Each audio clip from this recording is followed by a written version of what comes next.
Questão 36 da UERJ 98. A neurocisticercose, uma doença cerebral fácil de ser erradicada, mas praticamente incurável em sua fase crônica, está crescendo no Brasil. O parasita que provoca a neurocisticercose infesta o organismo através da. Antes de fazer a questão, vamos falar um pouco sobre o parasita e os ciclos de vida no qual o parasita está, aí nesse caso, relacionado. A gente tem aí, nesse caso, o parasita que causa neurocisticercose é a Taenia solium. A Taenia solium é um parasita que também pode provocar um outro tipo de doença, que é conhecida como teníase. Então, a gente tem duas doenças que podem ser provocadas pela Taenia solium. Uma é a teníase e a outra é a cisticercose. Aí ele está colocando a condição de neurocisticercose, que é especificamente quando isso afeta a região neuronal, a região cerebral, né? Então, aí nesse caso, a gente está caracterizando aí, generalizando, chamando de cisticercose.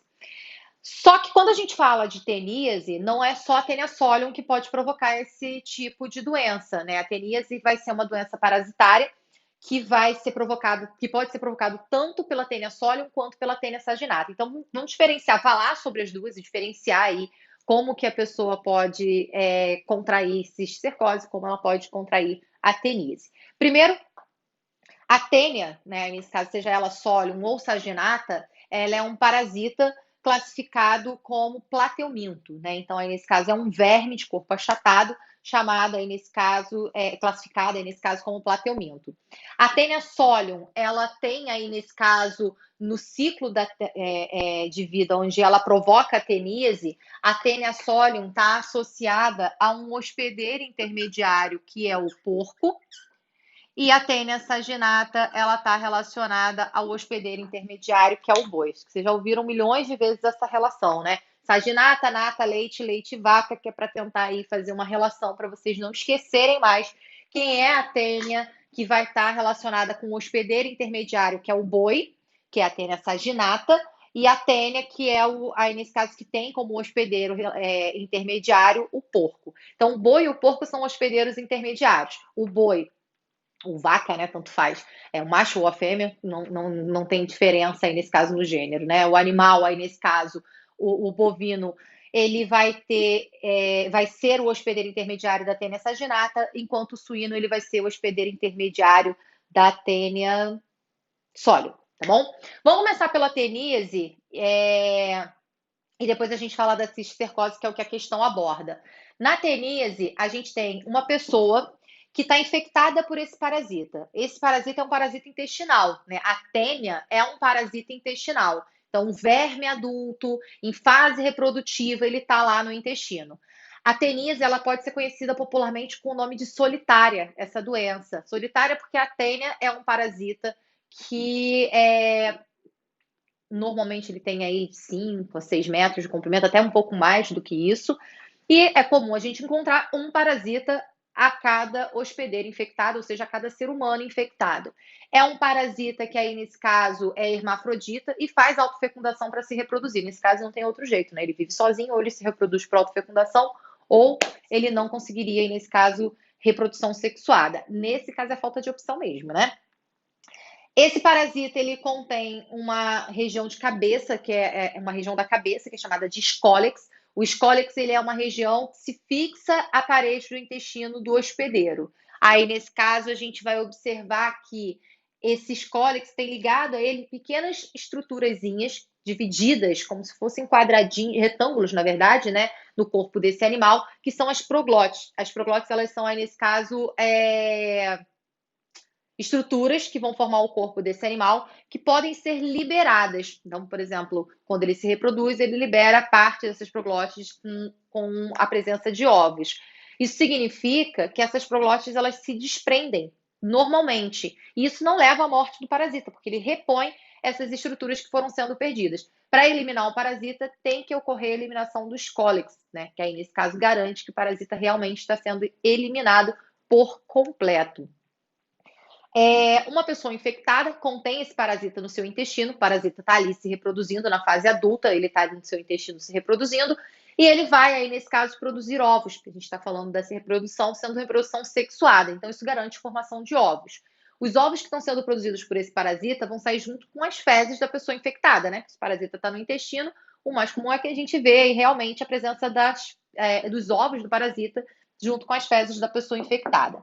As fezes dessa pessoa infectada podem cair no ambiente, chegar ao ambiente e acabar contaminando o alimento que vai ser ingerido por esses animais, por bovinos e suínos. Aí é que está o problema, porque se esses animais aqui estão ingerindo um alimento contaminado com ovos da tênia, eles vão aí, nesse caso, ingerir esses ovos e vão fazer parte do ciclo de vida desse parasita. Eles são os hospedeiros intermediários desse parasita. Então, vamos colocar aqui, para caracterizar, ser humano é o hospedeiro definitivo, onde ocorreu a reprodução sexuada desse parasita, e o boi e o porco são hospedeiros intermediários, onde está acontecendo, aí nesse caso, a reprodução assexuada. Na verdade, o que aqui a gente vai ver são os ovos eclodindo no corpo desse animal. Após a ingestão, os ovos eclodem. Essa larva que está sendo formada, ela vai, aí nesse caso, sair do aparelho digestório desse animal e vai se alojar na musculatura do animal. Então, o que se aloja na musculatura do animal é o que a gente chama de cisticerco. Então, o cisticerco, ele está alojado no músculo. Então, aí nesse caso, ele está associado ao músculo desse animal. Então, ele vai ficar lá, ele vai se deslocar, né? O ovo vai eclodir, o cisticerco vai se deslocar em direção à musculatura do animal.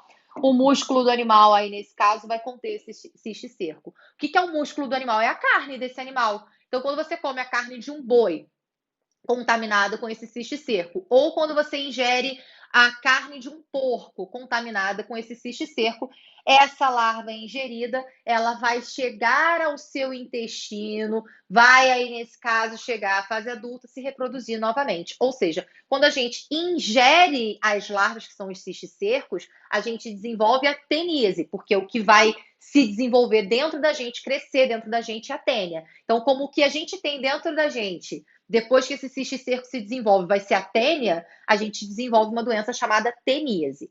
A teníase, ela vai ser provocada pela ingestão de carne de boi ou de porco contaminadas por cisticerco. O que a gente pode fazer para evitar a teníase? Primeiro, saneamento básico. Vamos começar lá do início, né? Tudo isso começa porque não existe saneamento básico. Então, aí, nesse caso, o saneamento básico, o tratamento de esgoto é necessário para evitar que as fezes de uma pessoa infectada, contaminada, possa vir a contaminar, e nesse caso, o solo e contaminar o alimento de animais como bois e porcos.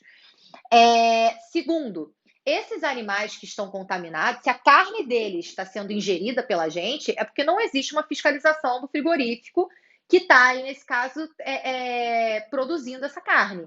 Então, a fiscalização de frigoríficos também vai ser, aí, nesse caso, importante para garantir que a gente tenha o controle dessa doença. Brenda, mas se a gente não tiver certeza dessa fiscalização de frigoríficos, né? Se não são carnes certificadas, se não são carnes que passam por esse processo de industrialização, que são embaladas e tudo mais, que são comercializadas em locais que você tem confiança, obviamente, para poder comprar, a gente vai aí, nesse caso, ter uma outra opção que seria cozinhar bem esse alimento. Então, cozinhar bem carne de porco, carne de boi, vai ser importante. Evitar o consumo de carne crua ou mal passada, mal cozida, né? Seria importante para garantir aí, nesse caso, essa eliminação dos ovos do parasita. Quanto mais cozida for essa carne, menor a chance dela conter ovos de parasita, menor o risco de você se infectar consumindo essa carne, tá bom? E aí, nesse caso, a gente fecha a teníase. Brenda, e o que é a cisticercose? Nessa história, quando uma pessoa infectada, seja por tênia sólida ou por tênia saginata, libera as suas fezes com ovos do parasita, na teníase, quem iria ingerir os ovos desse parasita junto com o seu alimento seria o boi e o porco. No caso da cisticercose, o que a gente vai observar é que vai ser provocado por tênia solium. Então, é aquela tênia que estava associada ao porco, né? Então, a gente tem aí, nesse caso, a tênia solium sendo a responsável por essa cisticercose. Só que nessa história daqui da cisticercose não tem porco envolvido, tá? A cisticercose vai ser quando a gente consome um alimento contaminado com ovos da Taenia solium. Aí usa um pouquinho a sua imaginação. Vamos lá, como é que um alimento seu poderia estar contaminado com Taenia solium? Tênia, aí ovos de tênia, nesse caso, estão saindo junto com as fezes de uma pessoa contaminada. Então, pensa, uma pessoa contaminada vai ao banheiro, não higieniza bem as suas mãos e vai preparar um alimento. Pronto, contaminou aquele alimento. Então, aí, nesse caso, a gente pode ter a contaminação de uma pessoa através da ingestão dos ovos desse parasita, que pode ser através de alimento contaminado. Então, alimentos crus que podem estar contaminados com esse parasita. A gente pode ter também a ingestão direta, né? Porque se a nossa mão está contaminada, se a gente encosta em algum objeto, aquela maçaneta de banheiro que você sai, abre a porta do banheiro e vai embora, né? Você lavou a mão, mas você sabe quem saiu antes de você? Você sabe se a pessoa lavou a mão? Então, o ideal é você lavar a mão quando você terminar. Se não for aquela torneirinha automática, usa um papelzinho para fechar a torneira. Usa o mesmo papelzinho, abre a porta, vai embora, joga esse papel fora, tá? Porque se você higieniza a sua mão, mas você encosta na torneira para fechar, encosta na maçaneta para fechar, quem garante que a pessoa higienizou a mão e quem garante que ela higienizou de forma correta, né? Agora a gente está vendo todo mundo tendo cuidado de lavar bem as mãos, mas no geral as pessoas rapidinho dá aquela sacudida e vai embora, né? Não dá nem 2 segundos de lavar a mão. E o ideal aí para você fazer uma higienização correta da mão, você leva aí pelo menos aí uns 20 segundos fazendo essa higienização, para higienizar entre os dedos, higienizar embaixo das unhas. Então, tudo isso tem que ser levado em consideração. Então, higienização das mãos seria uma forma de você. Contaminação através das mãos seria uma forma de você também transmitir, né? E aí, nesse caso, a gente vai observar que no caso da cisticercose, o que a gente poderia fazer para evitar a contaminação por esse parasita? Se a gente está ingerindo os ovos, vamos lá, né? Primeiro vamos voltar um pouquinho. Se a gente está ingerindo os ovos eclodem, o cisticerco vai ser formado, segue o mesmo processo. Só que aí, ó, quem é que está aqui nesse lugar que não deveria estar? A gente. Então, o cisticerco, quando é formado, ele vai para a nossa musculatura, ou pode, aí, nesse caso, chegar até a região cerebral, que é mais complicado, aí, mais grave, dependendo, né, quando for descoberto e a fase em que isso for descoberto. Nesse caso, a gente vai ter a ingestão de ovos do parasita. A diferença é a seguinte, ó, na teníase, o que a gente ingeriu foi o cisticerco. A gente comeu uma carne contaminada com o cisticerco. Aí a gente desenvolve a teníase, porque o cisticerco cresce dentro da gente e vira tênia. Quando a gente tem a cisticercose, a gente ingere o ovo. E o que se forma dentro da gente é o cisticerco. E a gente fica com o cisticerco. Por isso que o nome da doença é cisticercose. Ah, Brenda, continua? Continua não, né? Porque aí, nesse caso, não tem como completar o ciclo de vida desse parasita. Então, a gente teria aí, nesse caso, que ter a ingestão do cisticerco para que ele se transformasse numa tênia. Aqui, a gente teve a ingestão dos ovos do parasita. Então, o ovo eclodiu, formou o cisticerco se alojou na nossa região cerebral ou na nossa musculatura, e aí a gente tem a cisticercose. Na cisticercose, o que a gente pode fazer para evitar essa doença? Saneamento básico, porque o alimento pode estar sendo contaminado pela presença de contato das fezes com o alimento. Saneamento básico, então. Higienização de alimentos, lavar e cozinhar bem os alimentos é importante. Água também, né? Ferver e filtrar a água, porque se a água estiver contaminada, o alimento também vai estar contaminado, ou você pode ingerir diretamente, fazendo o consumo direto dessa água. Então, ferver e filtrar a água, lavar e cozinhar bem os alimentos. E higiene pessoal. A gente falou, né, da questão das mãos estarem contaminadas com ovos desse parasita. Então, aqui você vê que, tirando o saneamento básico, né, que é algo comum com a teníase, as profilaxias que você tem aqui são diferentes porque a contaminação é diferente. As pessoas têm um pânico de carne de porco. Nossa, eu não como carne de porco fora de casa, mas não pensa 2 vezes em comer uma saladinha, porque salada é saudável. Vou comer uma salada, gente. Salada que saudável, fit na vida. Vou comer uma salada. O problema é que se você não sabe direito como é preparada essa salada, não tenha certeza da qualidade da higienização dessa salada, é melhor que você peça uma salada cozida do que aquela saladinha verde crua, né? Que aí, nesse caso, o risco de contaminação seria maior. Então, se for para comer fora de casa, dá preferência a esses alimentos cozidos, a não ser que você tenha realmente muita certeza da qualidade daquele restaurante, daquele local onde você está comendo. Caso contrário, dê preferência aos alimentos cozidos, que o risco de contaminação seria menor. Vamos lá na questão para a gente terminar. O parasita que provoca a neurocisticercose infesta o organismo através da penetração da cercária. A cercária não tem nada a ver com isso, né? A cercária, nesse caso, tem a ver com esquistossomose. A cercária vai ser uma larva que penetra pela pele e vai aí, nesse caso, se alojar no sistema porta-hepático, causando aí, nesse caso, a esquistossomose. Então, não tem nada a ver. Letra B, ingestão de ovos vivos da TN encontrada em verduras. Exatamente isso, né? Letra B é a nossa resposta correta. Letra C, infecção de microfilárias provenientes da picada do mosquito, que ele está colocando na letra C, tem a ver com filariose, que é também conhecida como elefantíase, né? Que vai ser causada, aí, nesse caso, por um parasita, um nemateuminto, conhecido como Wuchereria bancroft, transmitido através da picada do mosquito Culex. Então, aí, nesse caso, não tem nada a ver com a nossa questão. A letra D, invasão de larvas rabditoides presentes em alimentos contaminados. Aí, nesse caso, a gente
invasão de larvas rabditoides presentes em alimentos contaminados. Aí, nesse caso, as larvas rabditoides são as larvas que a gente tem, por exemplo, ascaris lubricoides, né? Então, é um nematódio, não tem nada a ver com cisticercose, porque cisticercose é um plateuminto. Então, primeiro que não é nem do mesmo filo, né? E aí, nesse caso, larvas rabditoides são as larvas aí que a gente tem dos ascaris lumbricoides, por exemplo. Então, aí nesse caso também não é a nossa resposta, então a resposta correta seria a letra B de bola. Acho que eu tenho que sair, né? Eu esqueço sempre, gente. Eu deixei aqui tão bonitinho. Vou sair.